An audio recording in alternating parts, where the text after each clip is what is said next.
They say fatherhood is about being there, just being present. But no one tells you how soul-crushing it is to be present and invisible at the same time. My name's David. I'm 42.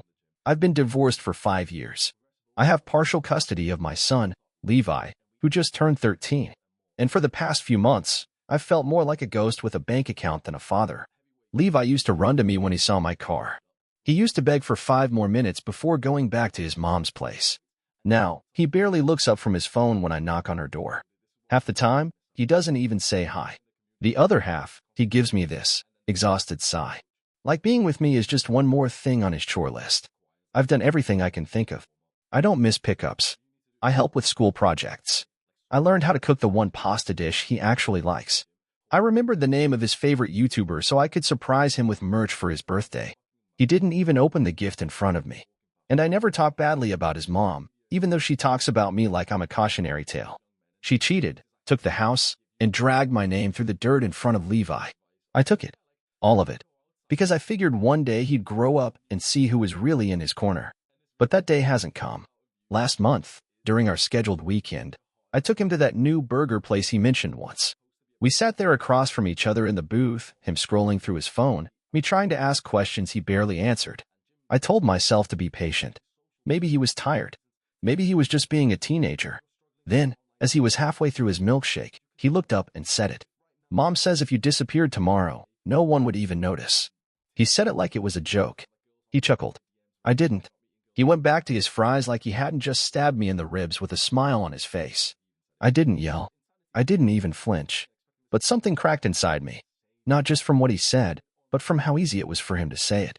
How deeply that idea must have been planted to come out so casually. I dropped him off Sunday night, same as always. Watched him walk into her house without looking back. Drove home. Sat in the dark. And didn't sleep a single second. I thought about every birthday I planned. Every late-night math worksheet. Every quiet Saturday walk in the park. I thought about the countless times I bit my tongue when Levi parroted back one of her cruel remarks like it was a fun fact. And I realized something that made my stomach twist. They both think I'm optional. So I made a decision. Not out of spite. Not to punish anyone. But because if they truly believe I don't matter, then maybe it's time they live in that world. The one where I don't show up. Don't call. Don't check in. Don't remind. Don't ask. Don't give. I wasn't going to fight for space in lives that didn't want me in them. I started small. No more texts after Levi's school plays. No more asking how his science test went. No more spontaneous pizza deliveries or little surprise packages. Then, I stopped reminding him when our weekends came around. If he remembered, fine. If he didn't, well, that's his choice. I followed the court schedule only to the letter. No extras. No flexibility. No favors. I sent his mom a message, short and formal. Going forward, I'll be adhering strictly to the legal custody agreement. Please do not contact me for anything outside that scope. She didn't reply. I waited for someone to notice. No one did. 2 weeks passed. Then a month. I didn't hear a thing. And that's when the grief really hit me. Not the dramatic kind, but the quiet, lonely ache of realizing you're not just unappreciated, you're replaceable. Or at least, they think you are. But I stayed the course. I didn't chase. I didn't reach out. I just stepped back. That was 3 months ago. I wasn't prepared for how fast things would unravel. It started with a missed payment, not mine. Hers. Levi forgot to bring his lunch card to school, and she didn't refill it in time. He called me from the school office, and I told him, gently, I'm sorry, buddy. I don't handle that anymore. He was silent for a long time. Next came the dentist. She forgot the appointment I used to schedule and remind her about every year. He had a minor cavity that turned into something worse. Then his birthday came. I didn't text, didn't call, didn't drop off a gift. It was the first time in 13 years I missed it. And it broke me, but I didn't let it show. I heard through my sister, who still follows Levi on Instagram, that he looked sad in the pictures. Not angry, not rebellious. Just distant. Like something had shifted. Like the scaffolding was missing. But I still didn't reach out. Because this wasn't about revenge. It was about letting go. And I could feel them, both of them, start to realize that I'd actually done it. I had finally let go. And that's when the phone started ringing.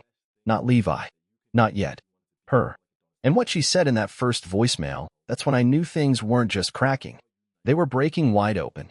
I didn't answer the first voicemail, or the second, or the fifth, but I listened to every one of them. At first, her voice was smug, cold, clipped. Hey, just making sure you're still alive since you've apparently checked out of parenting. Then she switched tactics. Levi's been acting strange. Withdrawn. If something's going on with you, he deserves to know. Then the guilt card. I told you he'd push back. That's what teenagers do. You don't get to vanish just because he hurt your feelings. I didn't reply, because this wasn't about feelings. It was about reality, about consequences. For the first time in 13 years, I wasn't cleaning up behind them. I wasn't catching their dropped balls or translating their indifference into fatherly effort. I was just gone. By the third week of radio silence, she cracked. Her message came through at 1:14 a.m., shaky and tearful. David, please. I don't know what to do with him. He won't come out of his room. He barely eats. I think he misses you but doesn't know how to say it. Just, please, call him.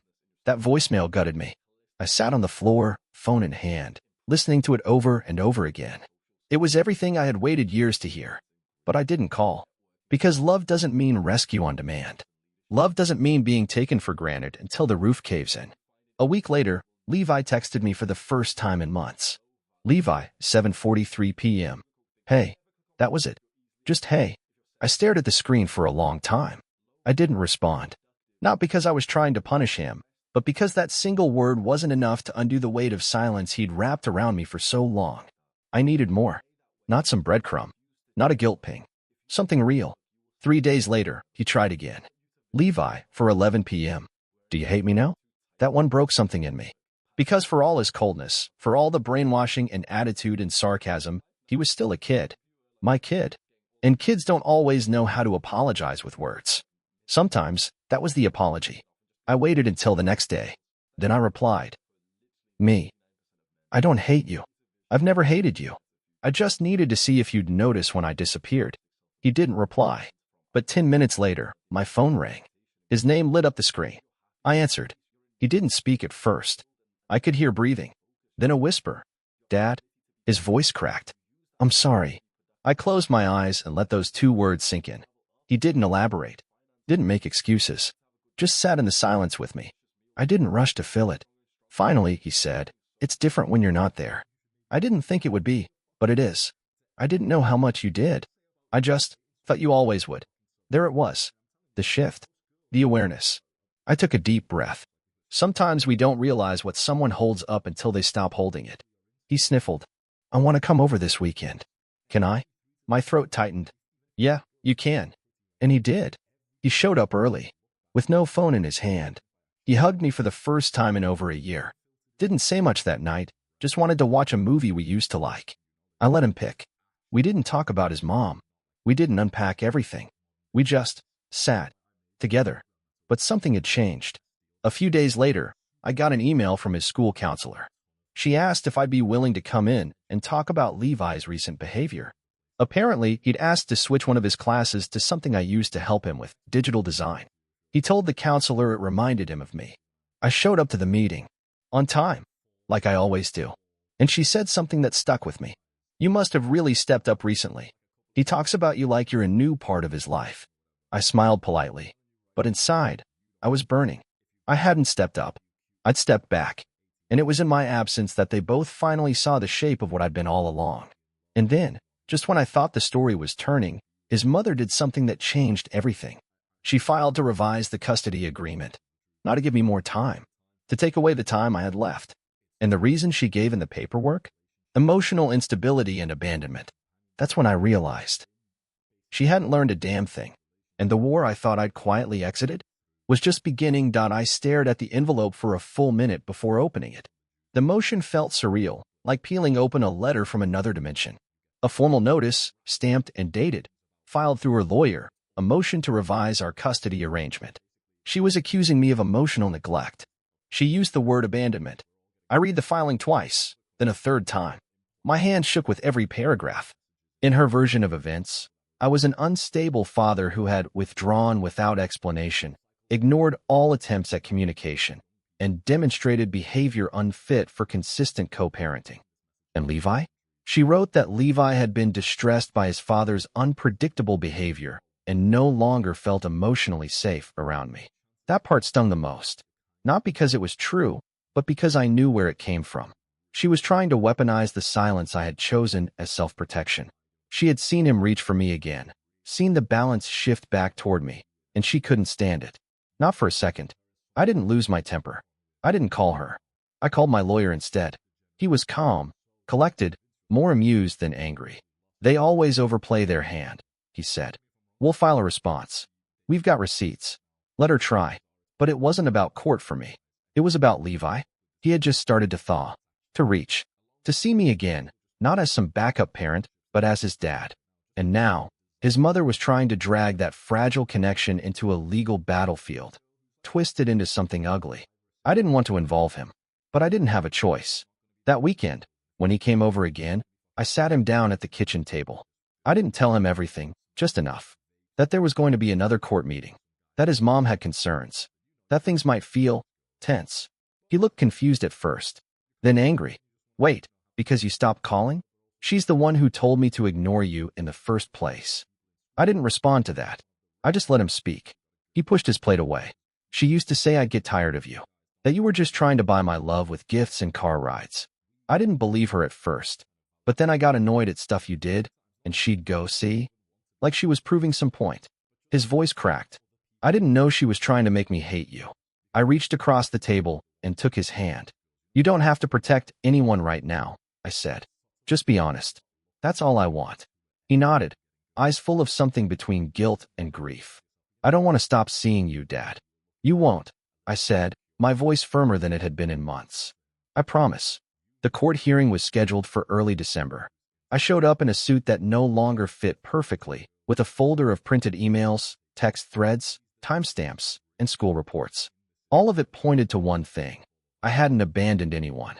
I had stepped back from extra, not from parenting. When her lawyer began reading aloud parts of the motion, phrases like emotional damage and negligent parenting, I didn't look at her. But I could feel her watching me, like she expected me to crumble. Instead, I asked the judge if I could speak. He allowed it. I told him everything.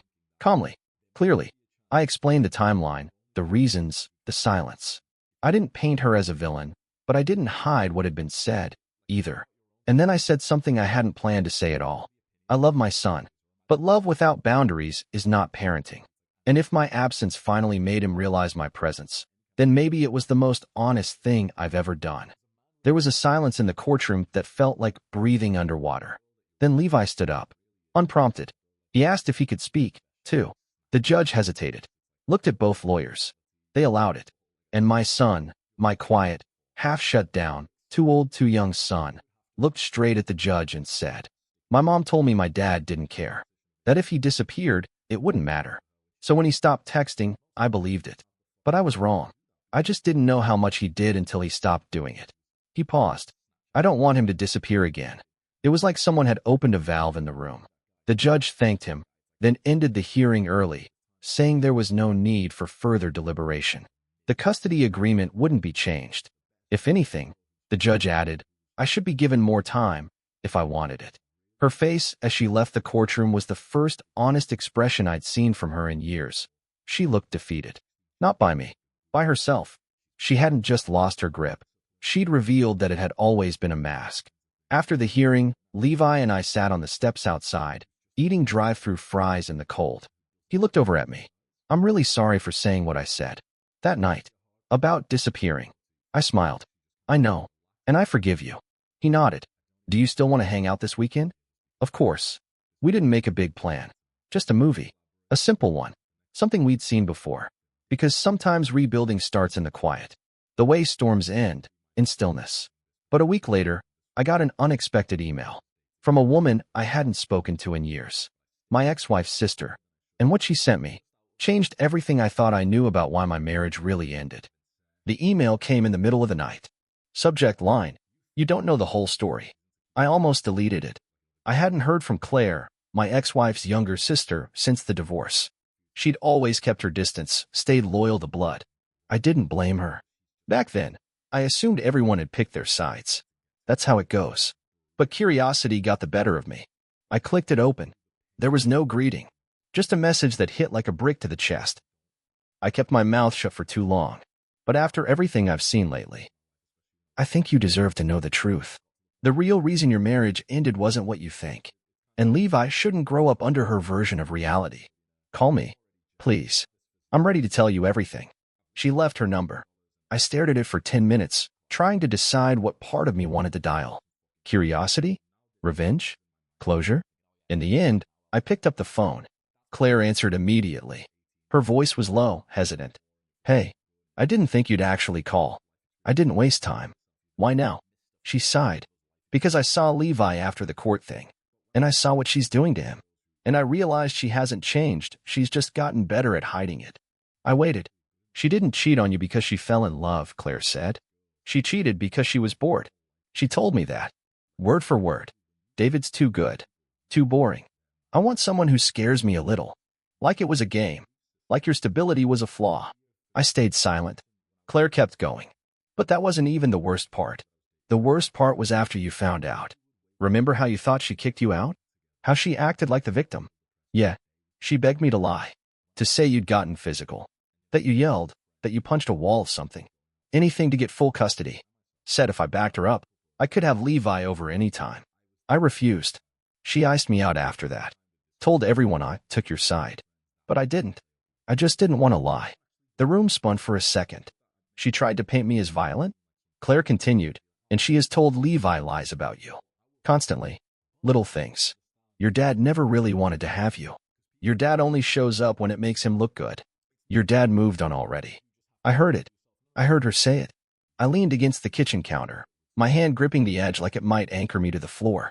She wanted to break you down so you'd stop fighting. So you'd just give up custody entirely. When you didn't, she played the long game. But now she's losing Levi, and I think she's getting desperate. Claire's voice softened. I'm sorry I didn't say anything sooner. I couldn't speak. I just hung up. For hours, I sat in the dark, thinking, remembering, replaying every argument, every court session, every confused look Levi gave me when I tried to explain things his mom had already rewritten. And now, suddenly, I saw the threads for what they were, deliberate, not just passive bitterness. Strategic sabotage. I didn't tell Levi right away. I couldn't. Not just because of the shock, but because I didn't want to use this as ammunition. Not after how far we'd come. But I did call my lawyer. We began preparing a formal case for expanded custody. Not to hurt her, but to protect him.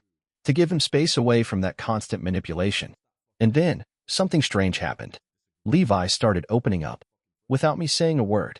He started telling me little stories about things his mom said. About how she got upset when he said he had fun at my place. How she punished him with chores if he asked for extra weekends. How she called him soft when he cried after our time together. Each time, he said it like he was testing the waters, like he wasn't sure if it was wrong. I listened. I validated. I never blamed. Eventually, he looked at me and said, I don't think she's a bad mom, but I don't feel safe there all the time. That was it. That was enough. We filed. It took months. Meetings, hearings, evaluations. His mom fought back, of course. Claimed we were manipulating him, turning him against her. She even tried to get Claire blacklisted as a witness, saying she had a personal vendetta. But Claire stood strong. And Levi? He asked to speak to the court again. He was 14 by then. He stood taller, more confident. But his voice still cracked a little when he said, I love my mom, but I feel small when I'm with her. With my dad, I feel seen. I feel like I matter. I want to live with him more. Please. The court listened. We were granted a 70-30th split. Not full custody, but close. And more importantly, his choice was heard. When I told Levi the news, he didn't cheer or cry.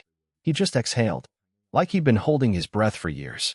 That night, as we moved boxes into his new room, he paused at the doorway. Hey, Dad. Yeah, I used to think you disappearing would be the worst thing.